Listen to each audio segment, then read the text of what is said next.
Hello, welcome to our channel, welcome to Amy's channel. आज मैं general reading कर रही हूँ कि आप अपने पर्सन की आइज़ में एक परफेक्ट पर्सन हैं या नहीं।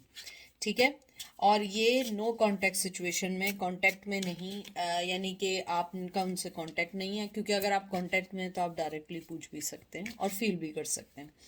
तो ये नो कांटेक्ट सिचुएशन में है, चाहे आपको बिछड़े बहुत साल हो गए हों, चाहे कुछ दिन हुए हों, तो वो आपको कैसे देखते हैं। ठीक है, मैं जर्नल रीडिंग कर रही हूँ गिल्डाइट टैरो से।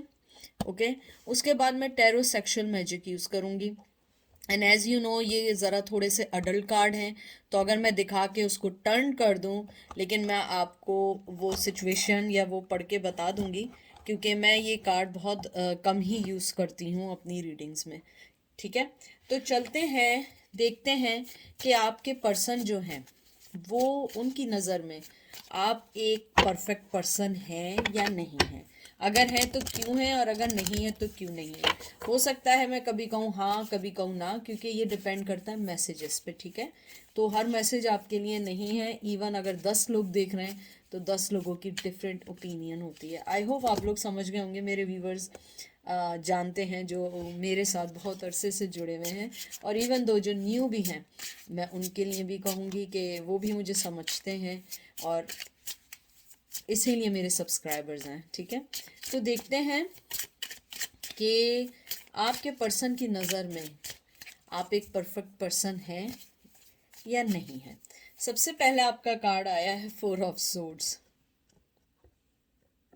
Gemini, Libra, Aquarius, Chariot, Cancer, wow. 8 of swords, Gemini, Libra, Aquarius, Fool। थोड़े से मुझे कार्ड्स आगे करने पड़ेंगे और मैं उसको सेट करती हूँ पहले। Fool, air sign, Gemini, Libra, Aquarius and emperor. बड़ी स्ट्रॉन्ग एनर्जी है, बड़ी स्ट्रॉन्ग आपके बारे में उनकी ओपिनियन है। सबसे पहले तो मुझे लगता है आपका पर्सन ये सोचता है कि आप उन्हें छोड़ के चले गए। जो भी आप दोनों के दरमियान हुआ है वो उसका जिम्मेदार आपको करार देते हैं, टू बी फ्रेंड। मुझे ये लगता है कि आप उनकी नज़र में एक वो पर्सन है जो आ, अपनी ज़िंदगी में बहुत बड़े बड़े डिसीजन बहुत सोच के लेते हैं और बहुत वाइसली डिसीजंस लेते हैं। यानी ऐसे नहीं लेते कि बिल्कुल लिया और चले गए। मुझे लगता है शायद आप बहुत अरसे से एक 4 ऑफ सोर्ड्स की एनर्जी में, यानी वो वाली एनर्जी में जहाँ पे आप अपने फैसले बहुत सोच समझ के कर रहे हैं। मुझे लगता है शायद जब आपने मूव ऑन किया है, उनकी लाइफ से निकल के अपनी लाइफ में आगे मूव ऑन होने का सोचा है, वो उनके लिए एक बड़ा कहते हैं ना, सोचने वाला मकाम था कि आपने इतना स्ट्रॉन्ग डिसीजन कैसे लिया। क्योंकि मुझे लगता है आपका पर्सन की नज़र में आप एक परफेक्ट पर्सन के साथ एक बहुत समझदार फीमेल या मेल हैं। मुझे लगता है शायद आपने अपनी ज़िंदगी का न्यू आगाज़ या न्यू फैसले लेने शुरू किए और आप अपनी ज़िंदगी में मूव ऑन होते चले गए। आपका पर्सन ये भी सोचता है, आप उनकी नज़र में एक परफेक्ट पर्सन के साथ वो आपको ये भी सोचते हैं कि आप अपनी ज़िंदगी की कुछ ऐसी चीज़ों में बंधे हुए हैं जिनको आप तोड़ के कभी भी आगे नहीं बढ़ सकते। शायद अपना ट्रेडिशन, शायद आपकी फैमिली, शायद आपका कोई मेंटली कॉन्फ्लिक्शंस, या आप दोनों के डिसीजंस ऐसे हैं जो एक दूसरे को एक दूसरे से अलग करते हैं। आपके पर्सन की नज़र में आप एक परफेक्ट पर्सन के साथ एक ओवर थिंकर भी हैं। मुझे लगता है कि आपका पर्सन आपको ये सोचता है कि कभी कभी आपके अंदर जो है ना, एक मैस्कुलिन सोल आ जाती है या मैस्कुलिन एनर्जी आ जाती है। देखें, मैं पहले बता दूं, मैस्कुलिन मतलब ये नहीं है कि वो सिर्फ मर्दों के लिए है, बाज़ औरतों में भी होती है और मर्दों के अंदर बास फेमिनिटी एनर्जी भी होती है। तो डोंट थिंक कि मैस्कुलिन मीन्स मतलब आप मर्द बन जाते हैं, नहीं। उनका मतलब है कि जो यहाँ एनर्जी आई है कि आप अपने आप को कभी कभी इतने स्ट्रॉन्ग डिसीजन ले लेते हैं जो एक सिर्फ मैस्कुलिन ले सकता है। शायद किसी को छोड़ना, शायद अपने ज़िंदगी के बहुत इम्पोर्टेंट अकेले फैसले करना।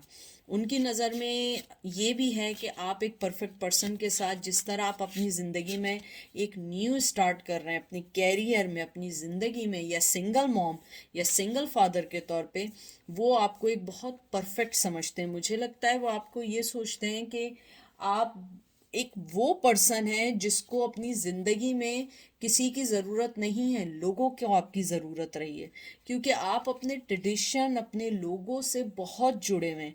मुझे लगता है शायद आप अपने पेरेंट्स से बहुत जुड़े हुए हैं। इवन कुछ लोगों के पेरेंट्स ने उन्हें कभी भी वो मोहब्बत ना दी हो, आई एम सॉरी, मुझे कुछ लोगों के लिए लग रहा है कि वो मोहब्बत ना दी हो, लेकिन फिर भी आपने उन्हें अपनी तरफ से 101% दिया है। मुझे लगता है आपका पर्सन ये भी सोचता है कि आपने अपनी ज़िंदगी के फैसले जल्दबाजी में नहीं करते, बड़े सुकून से सोच समझ के करते हैं, इसीलिए वो आपको एक परफेक्ट पर्सन समझते हैं। उन्हें ये भी लगता है कि अगर आपकी ज़िंदगी में कोई भी कठिनाई आती है, आप घबराते नहीं हैं, आप बड़े स्ट्रांगली उसका फेस करते हैं, लेकिन आप अपनी ज़िंदगी में कुछ डिसीजन गलत लेते हैं, और उसकी वजह यह है कि आपकी ज़िंदगी में कोई ना कोई चीज़ ऐसी है जो आपको बांध के रखती है। शायद आपकी ट्रेडिशन है, शायद आपकी लैंग्वेज है, शायद आपके एथिक्स हैं, शायद आपकी अपब्रिंगिंग है। यानी कि एक अपब्रिंगिंग होती है, फॉर एग्जांपल, कि जैसे मैं हूँ अगर, ठीक है, यानी कि मैं आपको इसलिए क्लियर कर रही हूँ कि आप कहें कि नहीं ऐसा तो कुछ नहीं है। यानी कि फॉर एग्जांपल मैं एक मिसाल दे रही हूँ, यानी कि आप इसको परमानेंट नहीं समझिएगा या ऑथेंटिक नहीं समझिएगा, कि हमारे यहाँ, मैं एक मिसाल दे रही हूँ, हम पानी देते हैं ट्रीज़ को, तो हमारे यहाँ शुरू से सिखाया गया हो कि अरे भाई सुबह ही देना है, सुबह ये होता है, मॉर्निंग में ये होता है, ये होता है। आपके यहाँ सिखाया गया हो कि नहीं, हमेशा इवनिंग में देना चाहिए। तो ये कॉन्फ्लिक्शंस होते हैं, अपब्रिंगिंग होती है। तो ये मैंने आपको एक बिल्कुल मिनिमम और वेरी वेरी कहते हैं ना इजी इसलिए दिए कि आपको समझ आ जाए बात। मुझे लगता है कि आपकी ज़िंदगी की कुछ चीज़ें ऐसी हैं जो उनसे अलग होते थे, और आपने अपनी ज़िंदगी में उन चीज़ों को छोड़ा नहीं, बल्कि आपने हमेशा अपने आप को बहुत बहुत स्ट्रांगली संभाल के रखा। और मुझे जो बहुत स्ट्रांग बात सुनाई दी है, चाहे मेल हैं या फीमेल हैं, आपका पर्सन एडमायर करता है आपके कैरेक्टर को बहुत स्ट्रांगली। यानी कि मुझे ऐसा लगता है कि सारी दुनिया भी अगर खुदा ना खास्ता ये बोले कि आपके कैरेक्टर में कुछ प्रॉब्लम है, तो वो पर्सन कभी नहीं मानेगा। उसकी नज़र में आप बहुत लॉयल, बहुत जेनरस, बहुत, एक कहते हैं ना पाक, बहुत पीसफुल पर्सन है। वो आपको बहुत परफेक्टली देखता है, कि हो सकता है शुरू में आपको थोड़े से एंगर इश्यूज भी रहे हों, लेकिन बाद में आपने अपने आप को जिस तरीके से मोल्ड करना शुरू किया, जिस तरीके से आपने अपनी ज़िंदगी को समझना शुरू किया और अपनी ज़िंदगी के फ़ैसले बड़े तरीके से लिए, क्योंकि मुझे लगता है आपकी ज़िंदगी के कुछ फ़ैसले ऐसे थे जो एक आम पर्सन भी अगर लेता तो वो टूट जाता, लेकिन आपने उन फैसलों को बहुत तरीके से और समझ के लिया। तो ये आपके पर्सन की नज़र में एक बहुत बहुत इम्पॉर्टेंट और बहुत मोहब्बत करने वाली चीज़ है। ये देखें, ace of cups, Cancer, Scorpio, Pisces, ace of swords, Gemini, Libra, Aquarius, 10 of swords, Gemini, Libra, Aquarius. मुझे लगता है कि वो ये सोचते हैं कि आप इतना परफेक्ट पर्सन है कि कोई भी पर्सन आपके साथ अपनी ज़िंदगी का आगाज़ कर सकता है, अपनी ज़िंदगी की बिगनिंग कर सकता है। उन्हें लगता है कि शायद आप ज़िंदगी में बहुत दफ़ा अपनी ज़िंदगी को स्टार्ट कर चुके हैं, लेकिन फिर भी आपने हार नहीं मानी है। आप वो वॉरियर हैं, वो सोल्जर हैं, वो विक्टोरियस पर्सन हैं जो हमेशा गिरने के बाद भी उठता है। यानी कि कहते हैं ना, गिरते हैं शह सवार ही मैदान में जंग में, वो क्या समथिंग ऐसे करके, मुझे वो याद नहीं आ रहा है, आप लोगों को आता होगा, मेरे व्यूवर्स बहुत समझदार हैं। तो यानी कि आप वो वाला पर्सन है कि जो मैदानी जंग में गिरने के बाद भी उठते हैं, ठीक है।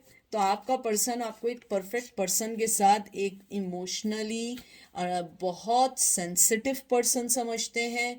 बहुत, मुझे बार बार आ रहा है कि आपका पर्सन जो एडमायर करता है ना, वो ये करता है कि आपकी ज़िंदगी में कुछ भी चला हो, वो कभी वो असरअंदाज आपकी लाइफ पे, आपके वर्क पे नहीं होता। अगर फॉर एग्जांपल आपकी ज़िंदगी में कुछ चल रहा हो, वो चीज़ आपके बच्चों पे कभी असरअंदाज नहीं होगी। आप हमेशा उनको खुश होकर वेलकम करेंगे। अगर आपकी ज़िंदगी में कुछ भी चल रहा हो, आप अपनी जॉब पे हमेशा ऐसे जाएंगे कि कोई ये फील ही नहीं कर पाएगा कि आप कल रात किस ट्रॉमा से गुजर के आ रहे हैं। ये सारी चीज़ें आपको एक यूनिक पर्सन, बहुत परफेक्ट पर्सन बनाता है।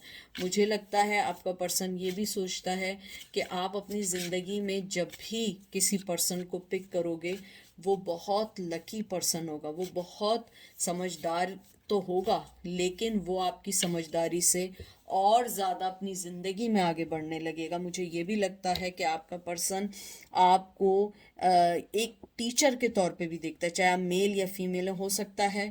आप लोग प्रीचर तो मैं नहीं कहूँगी, लेकिन आप लोगों से लोग मशवरा लेते हो, लोग आपसे अपनी ज़िंदगी के पर्सनल चीज़ें डिस्कस करते हो सकता है आप लोग टैरो कार्ड रीडर हो सकता है आप लोग लोगों का जो चैनल हो वो कोई इंस्पिरेशनल हो, कोई मोटू कह रही हूँ सॉरी, मोटिवेशनल कोई चैनल हो जिसके अंदर आप लोगों की हेल्प करते हो, आपकी बात करने में हील होता हो। क्योंकि देखें, बाज़ लोग ऐसे होते हैं कि इट्स नॉट नेसेसरी कि you always have channel, you always have social media presence. I don't want to say that, but I want to say that कि you have a healing soul, you have a healing speech, you know, यानी कि आपके अंदर कोई ऐसी, you know how to talk and heal the people। कुछ लोगों की वॉइस ऐसी होती है कि आप उनसे बात करें, आपको लगता है आप हील फील कर रहे हैं। अगर कोई ऐसे भी लोग होते हैं कि आप उनसे बात करें, आपको लगता है आपके मसले हल हो जाएंगे, चाहे वो ना हो, लेकिन उनका बोलने का, समझाने का तरीका ऐसा होता है। कुछ लोग वही बात कर रहे होते हैं लेकिन आपको लगता है यार ये क्या बकवास है। I am sorry. तो मुझे ऐसा लगता है कि कुछ लोग आप लोगों में से ऐसे हैं कि आप लोग जो हैं अपनी बहुत खूबसूरत और बहुत अच्छे वे में बात करते हैं, अपना मैसेज देते हैं, लोगों की ज़िंदगी को सेट करते हैं। और आपका पर्सन आपको परफेक्ट नहीं, मैं कहती हूँ ओवर परफेक्ट समझता है। वो समझता है कि आप जैसा पर्सन उन्हें ज़िंदगी में नहीं मिल सकता। यानी कि मुझे इसको देख के ऐसा लग रहा है कि वो ये सोचते हैं कि मैं चिराग लेके भी ढूंढूंगा तो मुझे ये पर्सन कहीं नहीं मिल सकता। हो सकता है आप में से किसी का नाम चिराग हो या आपके पर्सन का नाम चिराग हो, आई डोंट नो, मुझे बस फीलिंग्स आई हैं, मुझे वो हुआ है। या दीप नाम हो, या दीपक नाम हो, या दीपा नाम हो, कोई ऐसा नाम हो जो दीप से सिंबलाइज करता हो। बाज़ लोगों के नाम होते हैं ऐसे जिसका मतलब रोशनी होता है, या रोशनी नाम हो। मुझे बहुत लग रहा है 2 of source, Gemini, Libra, Aquarius. आपका पर्सन ये सोचता है कि आप जब उन्हें मिले थे, वो उनकी ज़िंदगी का वो वक्त था जिसके अंदर वो आपको चुन नहीं सकते थे। यानी एक ऐसे ही मुझे तो एक्सक्यूज़ लग रहा है, जिस पर्सन को जिसको चुनना होता है वो उसी को चुनता है। लेकिन मुझे लगता है वो ये कह रहे हैं कि आप जब मिले थे तो वो वाला वक्त नहीं था जहाँ पे वो कोई ज़िंदगी का फैसला ऐसा करते जिसमें आपको चुनते। मुझे लगता है शायद उनकी मॉम आपके अगेंस्ट थी, या उनके अंदर की अपब्रिंगिंग उन्हें नहीं आगे बढ़ने दे रही थी, या उनके अंदर की नेगेटिविटी आपको आगे नहीं बढ़ने दे रहे थे रिश्ते को।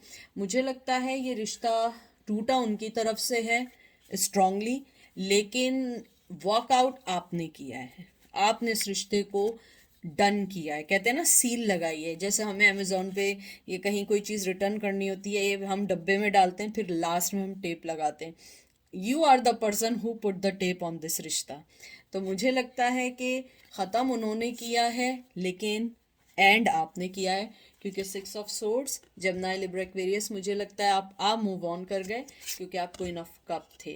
Cancer, Scorpio, Pisces. तो मुझे लगता है आपका पर्सन यही सोचता है कि जब से आपने मूव ऑन किया है अपनी ज़िंदगी में, उनकी ज़िंदगी में इमोशंस को समझने वाला पर्सन चला गया है।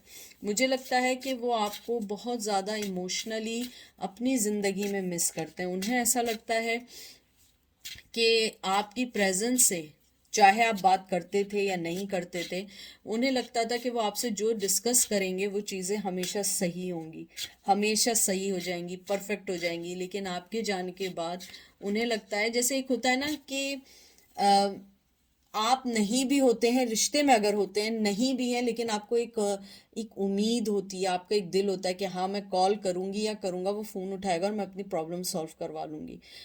आपके जाने के बाद उन्हें एहसास हुआ कि मैं किससे बात करूं, किससे डिस्कशन करूं, क्योंकि अब तो वो पर्सन ही नहीं है जिसको मैं रैंडमली कभी भी कॉल कर लिया करता था। मुझे लगता है कि आपके जाने के बाद उन्होंने एक अपना एक अच्छा दोस्त खोया है, बहुत बहुत ज़्यादा।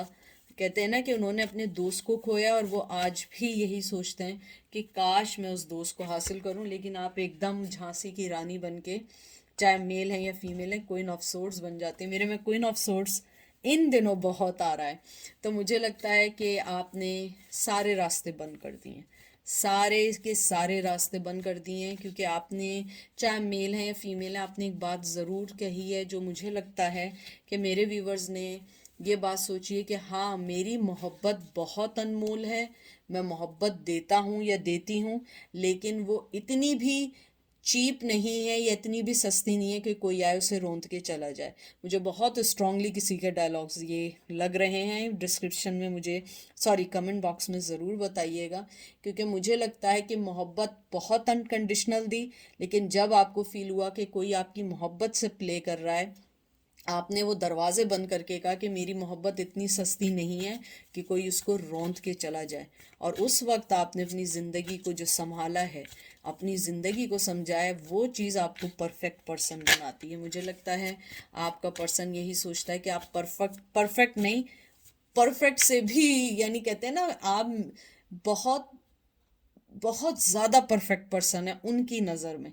और मुझे लगता है यही वजह है कि अब वो सोच रहे हैं कि उन्होंने आपके साथ जो किया, देखें 8 of pentacle, taurus, Virgo, Capricorn, उन्होंने आपके साथ जो किया गलत किया। आप देखें कि चुनना सा चूहा भी है इसमें, देखा मैंने आज देखा। और चूहा जो, यानी जो माउस होता है, ये एक तरीके से कहते हैं ना कि ये एक शरारत के साथ एक धोखेबाजी का भी होता है, बहुत तेज़ी से आता है, धोखेबाजी करके चला जाता है। मुझे लगता है कि उन्होंने, आपके पर्सन ने आपके रिश्ते में डंडी मारी है। डंडी मारना अब ये नहीं कि आपको डंडियाँ मारी हैं, ये उर्दू की कहावत है। डंडी मारना मतलब है कि उन्होंने आपको उतनी मोहब्बत नहीं दी जितनी देनी चाहिए थी। वो सिर्फ आपको राम राम करते रहे कि हाँ हाँ मैं कर रहा हूँ, मैं कर रही हूँ, लेकिन इन द एंड वो वही करते थे वो जो चाहते थे। इसीलिए वो अपने बनाए हुए जाल में फंस गए।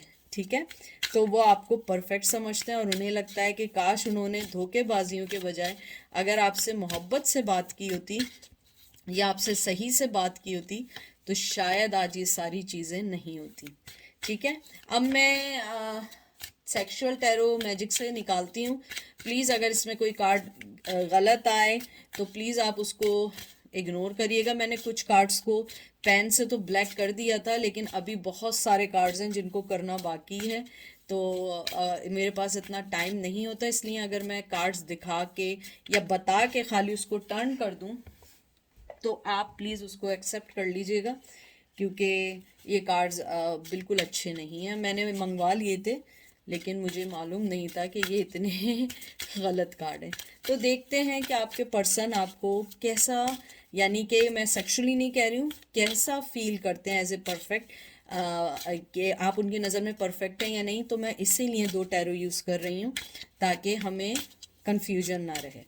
तो आपका जो सबसे पहला कार्ड आया है वो आया है एस ऑफ वंस। देखें एस ऑफ वंस दोबारा आया है, ये मैंने ब्लैक कर दिया था पेन से। एस ऑफ वंस आया है, एरीज, लियो, सैज। हाई प्रिस्टेस, देखिए हाई प्रिस्टेस आया है, विर्गो। 8 ऑफ वंस, एरीज, लियो, सैज। ठीक है, और आखिरी कार्ड अभी मैं एक और निकालूंगी।